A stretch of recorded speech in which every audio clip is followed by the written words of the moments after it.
Imagine just typing out a quick, like, 280-character post on your phone while you're just sitting on your couch. Right, just something completely casual. Yeah, exactly. You hit send, and you just go about your day.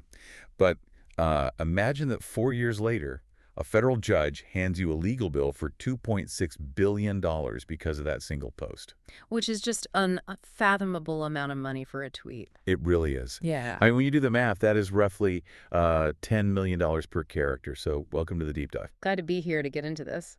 Today, we are dissecting a situation where the casual, sort of instantaneous nature of social media collided head-on with the, incredibly rigid, high-stakes world of corporate contract law. It's a massive collision of two totally different worlds. Truly. We have a singular landmark news report from Bloomberg, and this is dated March 20, 2026, coming straight out of a San Francisco federal court. Right. Our mission for this deep dive is to completely unpack the mechanics of a jury verdict that found Elon Musk liable for defrauding Twitter investors right before his 2022 buyout.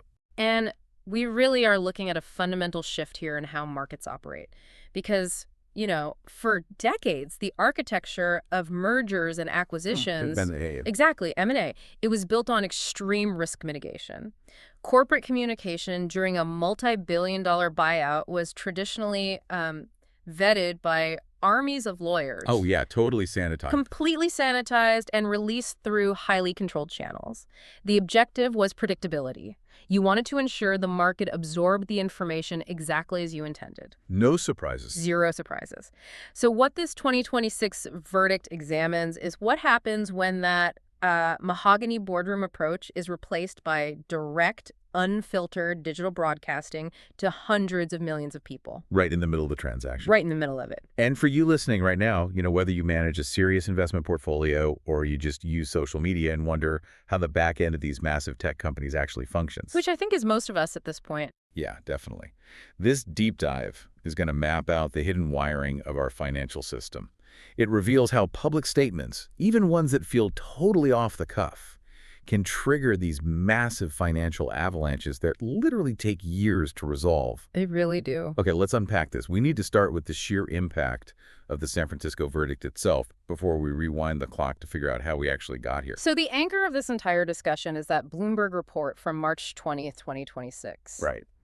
After hearing all the arguments, a federal jury in San Francisco reached a definitive conclusion. They found that Elon Musk intentionally misled the shareholders of Twitter. The company that's now known as X. Correct. The specific accusation the jury validated was that Musk actively disparaged the company in 2022 with a very specific motive in mind. Okay, what was the motive? Well, they concluded he disseminated misleading information to intentionally drive down the acquisition price from his initial legally binding offer of $44 billion. Man, $44 billion. I mean, it's a number so large, it almost loses all meaning unless you put it into context. That's staggering. We were talking about the GDP of a small country, and it's locked into a legally binding contract.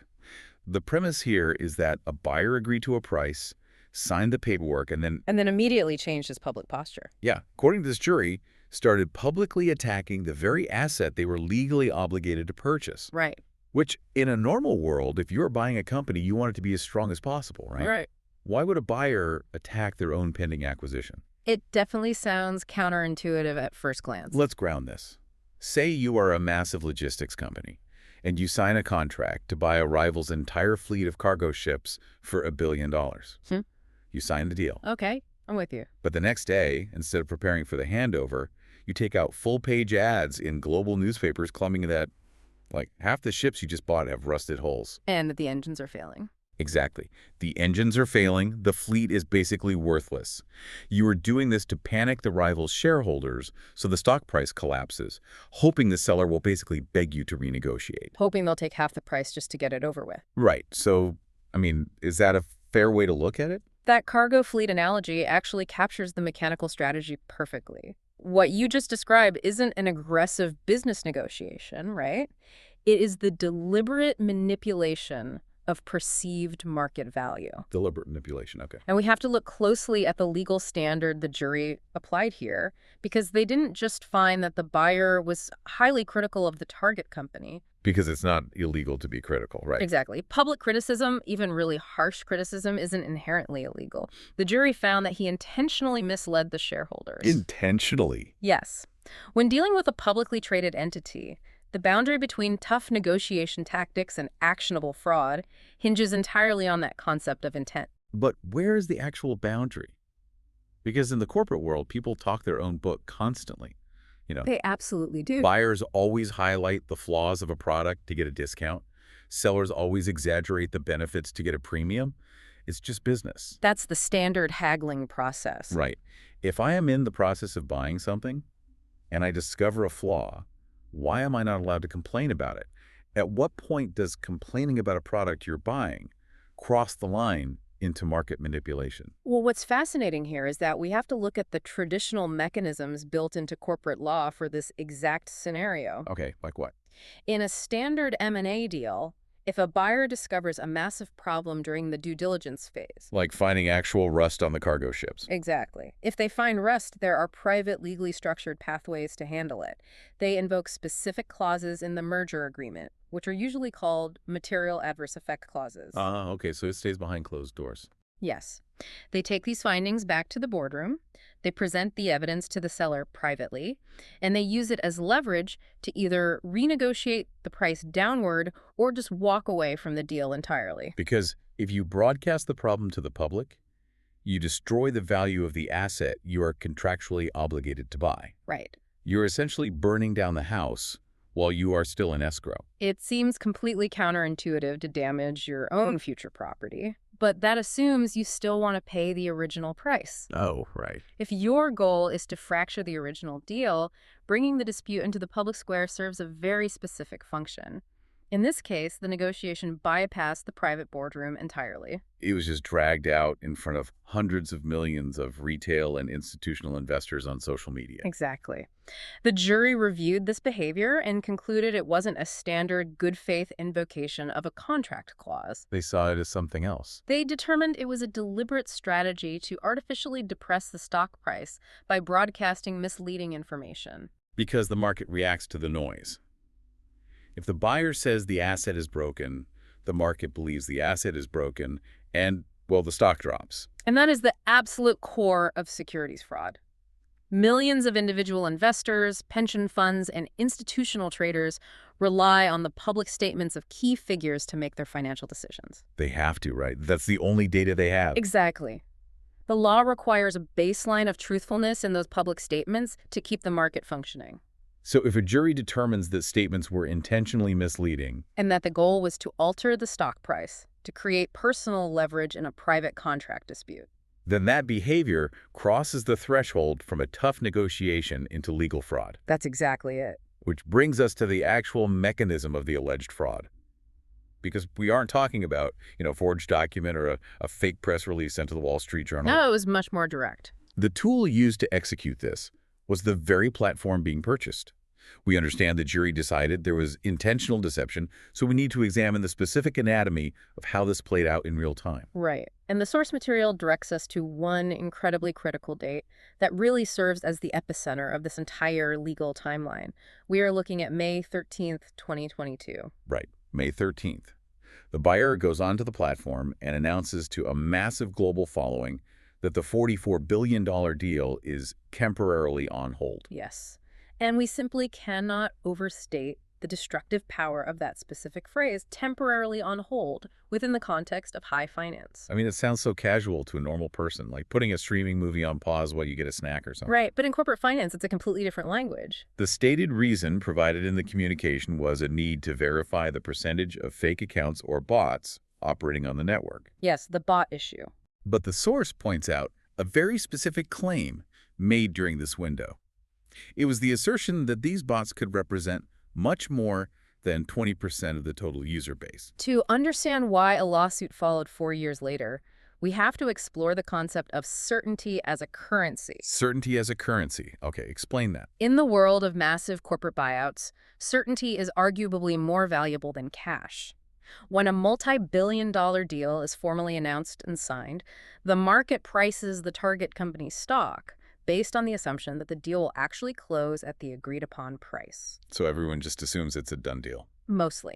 Institutional investors, often called merger arbitrageurs, buy the stock slightly below the deal price. They assume the small risk that the deal might fall through, but they expect a guaranteed payout when it closes. So they're basically betting on the contract holding up. Yes. So the entire valuation of the stock becomes tethered to the perceived ironclad nature of that contract. If you are the prospective buyer and you unilaterally declare to the public that the legally binding deal is suddenly on hold, you are injecting a lethal dose of uncertainty directly into the market's bloodstream. Oh, wow. Because the market suddenly has to price in the possibility that a $44 billion transaction is just going to evaporate into thin air. Exactly. And the market absolutely despises uncertainty. It reacts by selling. But I want to dig into the actual substance of the claim here, the 20% bot figure. It's a crucial detail. Because for someone just scrolling through their feed, the idea of fake accounts isn't shocking. Every platform has spam bots. Why is this such a nuclear issue? It's a great question. Why would throwing that specific 20% number out there cause such a catastrophic panic among institutional investors? Like, why does the bot count dictate the fundamental financial reality of the company? It requires looking under the hood of how social media monetization actually works. The foundational business model of almost every major platform is programmatic advertising revenue. Right, selling ads. But when a network sells advertising space, they are not just selling a static billboard. They are selling highly targeted human attention. Human attention. Yes.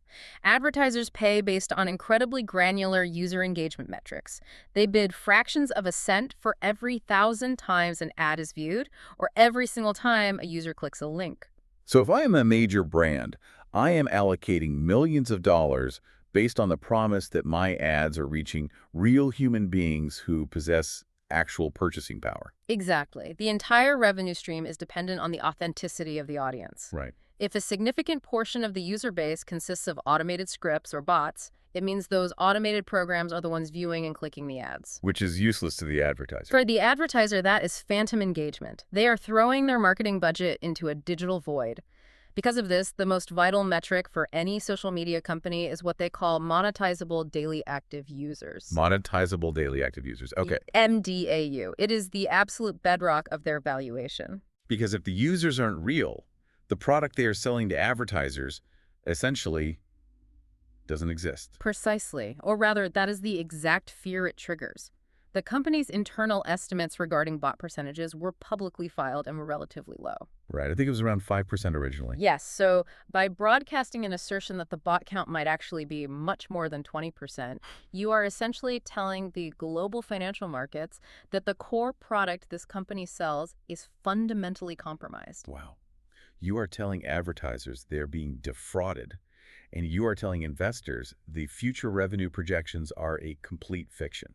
Going back to our cargo fleet analogy, it isn't just saying the ships are rusted. It's telling the people who rent the cargo space that the ships don't even have engines. Exactly. And their cargo is going to sink. It immediately destroys the future revenue potential. And when future revenue is thrown into serious doubt by the person who has the most intimate access to the company's data during the due diligence phase, the stock price inevitably plummets because the market assumes the buyer knows something they don't.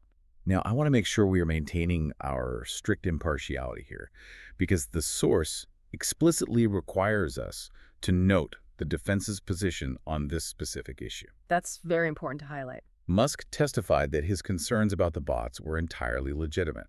From his vantage point, he was a buyer conducting necessary due diligence.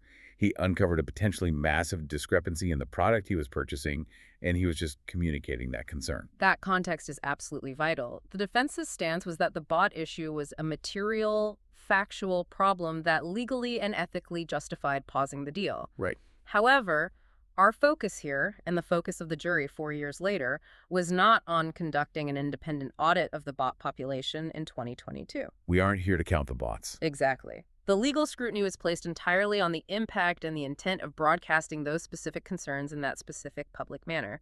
We are analyzing how the mechanics of a tweet translate into a legal liability. So the jury ultimately decided that regardless of the objective technical truth of the exact bot percentage, the chosen method of communication was the problem. Yes, the method and the underlying reason for communicating it publicly constituted an intentional effort to mislead shareholders to gain financial leverage. But for this to be a multi-billion-dollar Legal issue. It can't just be an abstract violation of a rule, right? Someone actually had to lose money because of that specific tweet. There has to be tangible damage. So who was on the losing end of that digital panic? We need to examine the victims who formed the class action lawsuit. Why are we focusing on this very specific group of people? Well, the source material is highly precise about the parameters of the lawsuit. The action was brought forward by former shareholders who sold their stock during a very specific 5-month window, Okay, when was that? from May to October of 2022. So this window opens the exact moment the temporarily on hold tweet goes live in May. And it closes when the acquisition is officially finalized in October.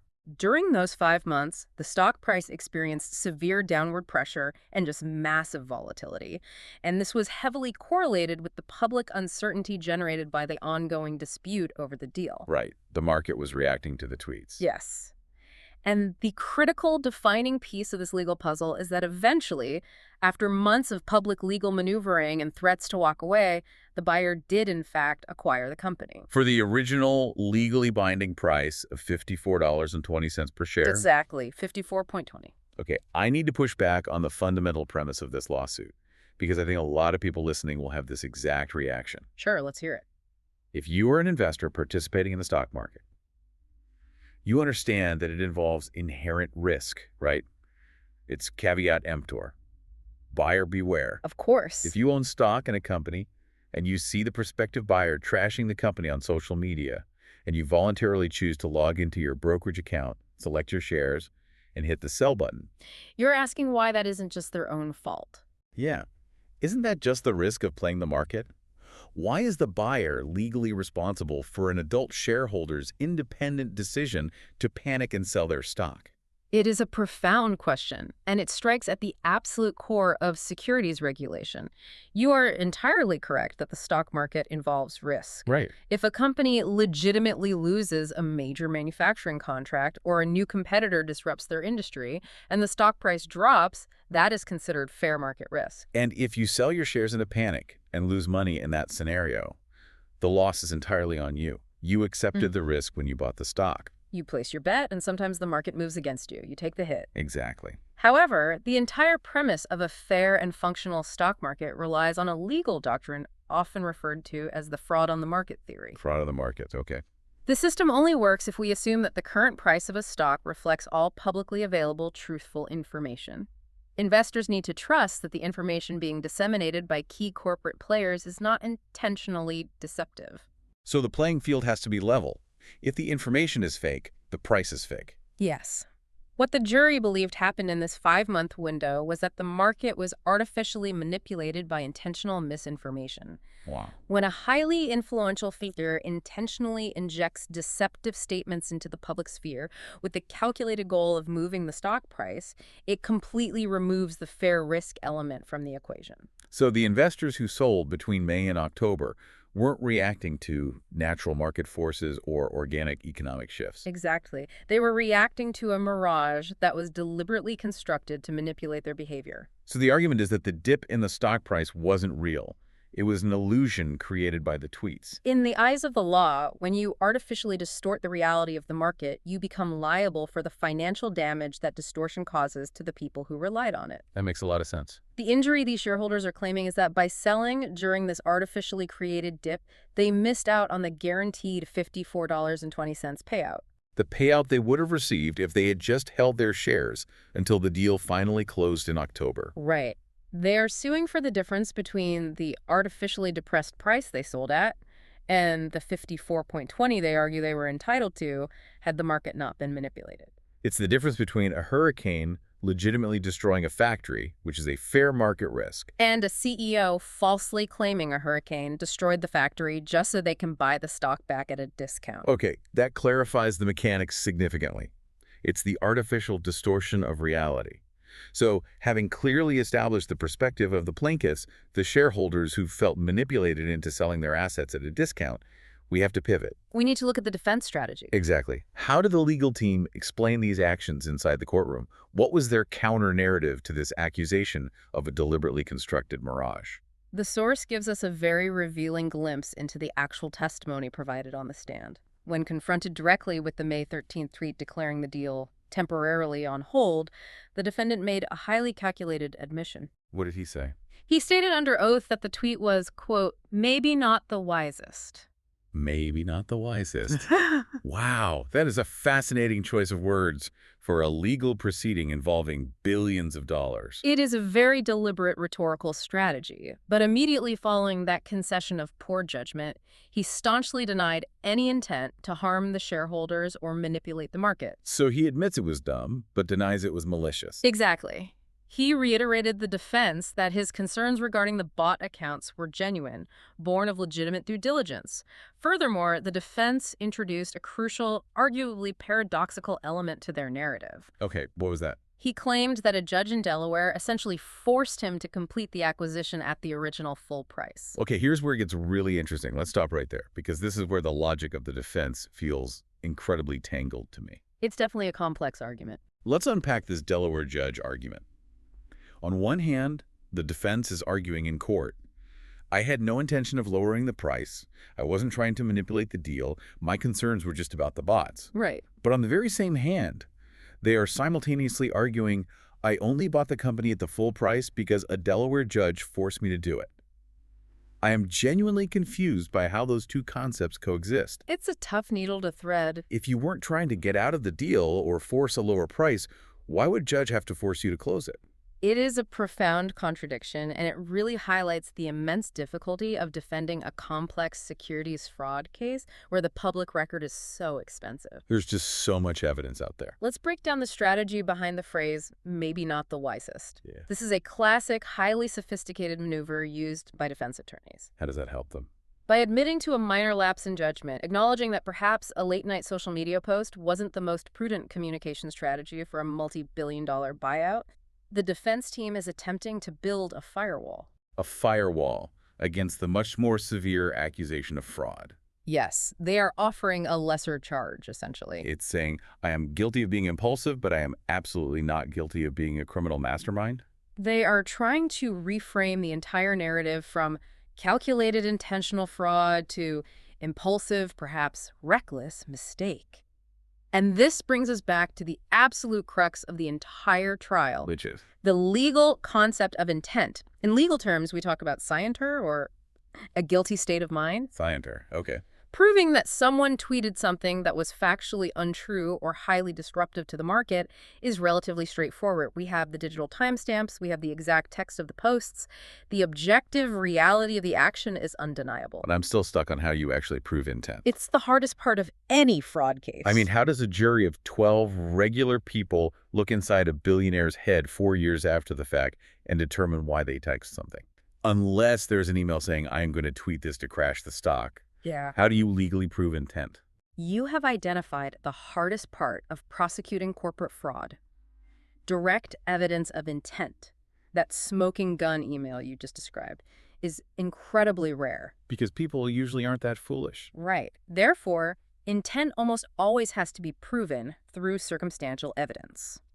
A jury has to look at the pattern of behavior, the timing of the statements, the financial incentives at play, and the contradictions in the narrative. Like claiming you wanted to buy the company while simultaneously fighting a Delaware judge to get out of it. Exactly.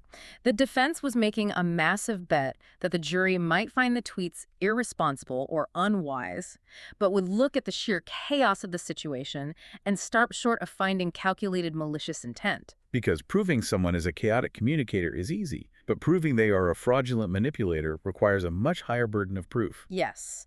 And the fact that the jury actually crossed that threshold, looked at the circumstantial evidence, and found intentional fraud is what makes this verdict so significant in the history of corporate law. They just fully rejected the impulsive mistake defense. They did. But that defense strategy leads us to a really fascinating psychological puzzle regarding the outcome.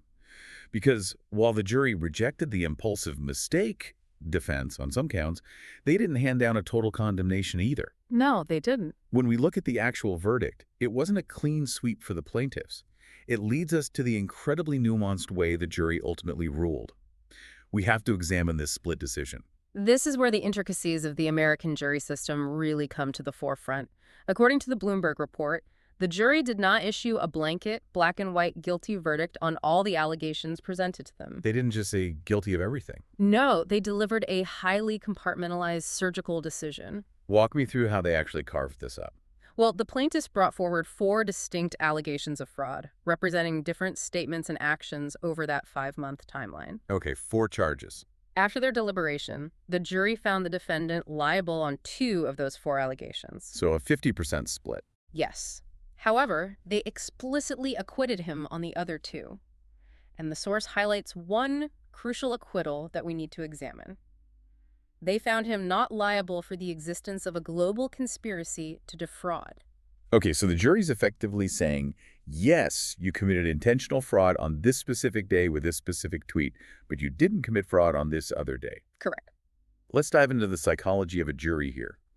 Why split the verdict like this? Because from an outsider's perspective, it can look sort of contradictory. It can definitely seem that way. If you believe someone intentionally misled investors to manipulate a multi-billion-dollar deal, why wouldn't you also believe it was part of a larger conspiracy?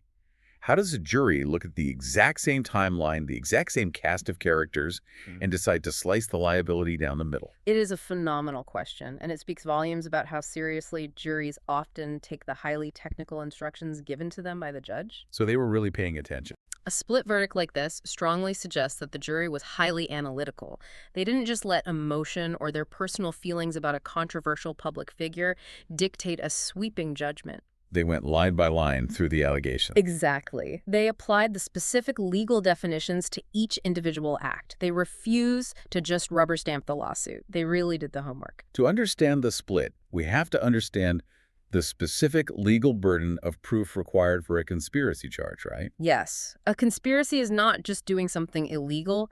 It requires proving that 2 or more people entered into a specific premeditated agreement to commit an illegal act together. It requires a documented meeting of the minds. So you have to prove the planning phase, not just the execution phase. Yes. What the jury is essentially communicating with the split decision is this. We looked at the May 13th tweet. We looked at the specific public statements regarding the bot percentages, and we believe there is enough circumstantial evidence to prove that in those specific moments, the intent was to mislead the public and manipulate the price. Right. We find clear liability for those isolated acts. However, when the plaintiffs claim there was a massive, overarching, multi-month master plan, a global conspiracy orchestrated from the very beginning with multiple actors, we simply do not see the hard evidentiary proof for that overarching narrative. That distinction actually makes perfect sense when you map it onto human behavior. How so? Well, it is the exact difference between doing something deceptive in the heat of the moment, reacting to a stressful situation impulsively but with bad intentions, versus sitting in a dark, smoke-filled room for 3 weeks, drawing up a 10-step evil master plan. That's a great way to put it. The jury is basically saying, we see the specific bad acts, but we don't buy the whole movie villain plot. That is a very accurate way to frame their likely thought process. And if we connect this to the bigger picture of how high-stakes corporate litigation works, this mixed verdict is incredibly important for the next phase of the battle. Okay, why is that? While the plaintiff's lawyers are certainly celebrating the liability finding because it opens the door to damages, defense attorneys actually look for split verdicts when they can't get a total acquittal. Wait, why would a defense attorney be happy about losing half a case? You'd think anything less than total victory is a failure. Of course, a total acquittal is always the ultimate goal. But when a jury finds liability, a split decision is the absolute best-case scenario for the defense because it immediately becomes the primary battleground for the inevitable appeals process. Oh, I see. It gives them leverage. Exactly. A split verdict demonstrates on its face that the evidence wasn't overwhelmingly conclusive on all fronts. It gives the appellate lawyers a massive wedge. They could take this to a higher court and argue, look at the verdict itself. The jury admitted the evidence was inconsistent. They threw out half the plaintiff's theories. We believe they misapplied the law on the other half as well because the actions were all part of the same timeline. It provides incredibly fertile ground to try and get the entire verdict overturned on appeal. Which is exactly what the defense promised to do the absolute moment the verdict was read. Without hesitation. And that brings us to the final and, frankly, most staggering section of this entire ordeal. We understand the verdict. We've traced the mechanics of how a tweet injects uncertainty into the market. We've looked at the class action and the split decision. Now we have to look at the bill. The damages. We have to examine the actual literal cost of this legal earthquake. We need to talk about the financial damages. The source material provides the current estimates from the plaintiff's lawyers regarding the potential financial damages. Based on their models, they project that the total liability could reach anywhere between $2.1 and $2.6 billion. $2.6 billion With with EB. I need to stop and admit absolute confusion here. Because how in the world do you calculate a number like that? is not simple. If someone crashes their car into my fence, the damages are easy, right? I get 3 quotes from a contractor, and the driver pays the bill. But here, the jury says, you manipulated a stock price 4 years ago. How do you calculate the price of a ghost? That's a very poetic way to ask a very technical question. Seriously, how do you calculate what a stock price should have been if a tweet had never been sent? You have just described the entire field of forensic financial economics. It is incredibly complex, and it is important to note that the jury does not do this math. Oh, they don't. No. In complex securities fraud cases, the jury determines the question of liability, did the fraud occur? But the actual calculation of damages is left to the judge, who relies on specialized financial experts. Okay, so break down the math for me. How does an expert witness build a model to reach $2.6 billion? The methodology they use is generally called an event study. The judge and the financial experts have to look back at that specific 5-month window from May to October 2022. Right. They have to build a highly sophisticated economic model of an alternate reality. They have to determine what the Twitter stock price would have been on any given day during those 5 months if the deceptive tweets had never been published. It's like trying to calculate the trajectory of a rocket that got knocked off course by a meteor. You have to map where it was supposed to land in a vacuum and then measure the exact distance between that point and where it actually crashed. That is a brilliant analogy. They are building a counterfactual timeline, a clean market model. A clean market. To do this, they strip out the impact of the tweets, but they have to leave in the natural market forces. They look at how the broader tech sector was performing on those specific days in 2022. Because maybe the whole market was down anyway. Exactly. They look at how social media competitors were performing. They synthesize all that data to create a hypothetical clean price. Then they compare that clean price to the actual depressed stock price that existed in reality. And the gap between those two lines is the damage. Exactly. The difference between the hypothetical clean price and the actual depressed price on any given day is called the fraud premium, the specific amount of damage per share caused by the artificial manipulation. So it might just be a few dollars per share. Yes, the per share damage might seem relatively small, but then comes the multiplier. The multiplier. The experts have to look at the trading volume. They multiply that specific daily damage per share by the millions and millions of shares that were traded by the class members who panicked and sold during those specific 5 months. So when you multiply a seemingly small per share loss by the sheer volume of a globally traded tech stock over 5 months, the math spirals rapidly. That is how you arrive at astronomical figures like $2.6 billion. It's just breathtaking scale, $2.6 billion. Let's really sit with the gravity of that number for a second. It's hard to wrap your head around. For almost any company on the face of the earth, a $2.6 billion sudden liability is an extinction event. It means immediate liquidation. It means thousands of employees lose their livelihoods. It means the corporate entity just ceases to exist. Absolutely. And yet, how does the defense team respond to this unimaginable sum in the press? According to the Bloomberg report, Musk's lawyers have promised to appeal, and they famously, publicly referred to this multi-billion-dollar verdict as a simple accroche sur la route, a mere speed bump. A speed bump. A $2.6 billion speed bump. I mean, if you or I hit a speed bump, our suspension rattles. This is a crater that would swallow most industries. How can any legal team look at a number that large, derived from complex economic modeling of fraud, and casually dismiss it as a pothole? Your reaction is entirely logical, and ironically, generating that kind of shock is partly why defense teams use that specific type of rhetoric. So it's on purpose. We have to analyze the public relations and legal strategy behind aggressively downplaying such a massive verdict. When an attorney is representing one of the wealthiest individuals on the planet, backed by a corporate entity with immense resources, projecting absolute invulnerability is a core tactic. It's a calculated projection of dominance. It serves several critical functions. Firstly, it sends a stabilizing message to current investors, lenders, and business partners across all their other enterprises. Right. It essentially says, do not panic. Our daily operations will not be disrupted by this. We have the immense capital reserves required to absorb it. They are attempting to prevent secondary financial damage. They don't want the stock of their other companies to drop just because of the fear of this fine. They're trying to stop a contagion effect. Yes. Secondly, and perhaps more importantly from a legal standpoint, it signals to the opposing counsel and to the appellate courts that the appeals process will be relentlessly aggressive and exceptionally well-funded. They are drawing a line in the sand. They are essentially communicating, we do not accept this jury verdict as the final word. We view this trial as a temporary inconvenience on our way to a higher court where we fully expect the complex financial math and the split decision to work in our favor. They are telling the plaintiffs, do not start spending that $2.6 billion because we're going to tie you up in appellate court for the next decade. That is exactly the message. But this raises an important question, and it's the question that will define corporate law for the next several years.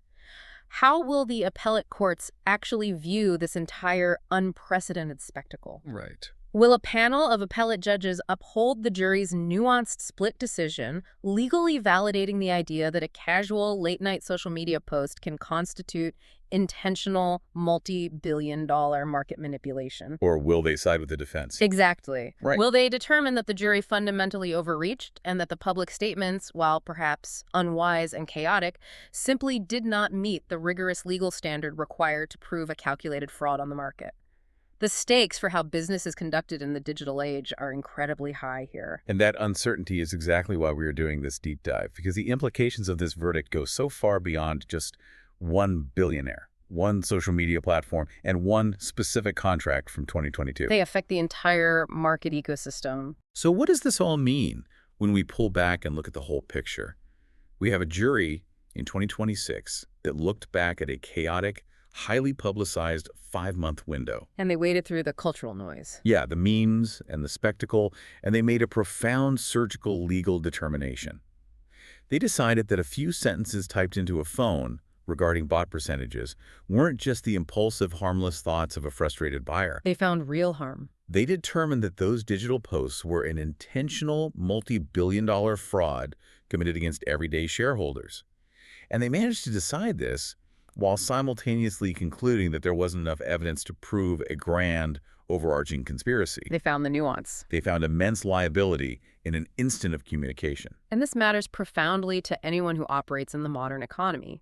It fundamentally redefines the legal boundaries of what a CEO, a major institutional investor, or any high-profile figure can legally say in the public sphere during sensitive business negotiations. It's a totally new era. It completely shatters the illusion that digital spaces are somehow exempt from the rigorous historical rules of traditional financial markets. It proves that the digital paper trail, a tweet, a post, a comment, is just as permanent and just as legally binding as the heavy ink on those old mahogany boardroom contracts. Wow. The financial consequences of a careless or calculated digital post are terrifyingly real, and as we've explored today, the damages can easily run into the billions. The old rules of fraud still apply. They just had to learn how to measure the impact of the new tools. And that leaves us with one final provocative thought, something for you to mull over long after this deep dive ends. It's a big question. It builds perfectly on that staggering conclusion from the source material regarding the defense's attitude. If a legal penalty of over $2 billion, a sum that would instantly obliterate 99% of businesses on Earth, is casually dismissed as a mere speed bump by a defendant's legal team, how does our traditional justice system meaningfully regulate or deter the behavior of the ultra-wealthy in this new era? It's a sobering thought. We started this whole conversation by comparing late-night tweets to the heavy wax seals of historical contracts. The regulatory system was designed to monitor the slow, deliberate speed of the wax seal. Now we have to ask ourselves, when a multi-billion-dollar fine is considered just the cost of doing business, is our legal system actually equipped to handle the speed and the power of the tweet? Think about that. Until next time.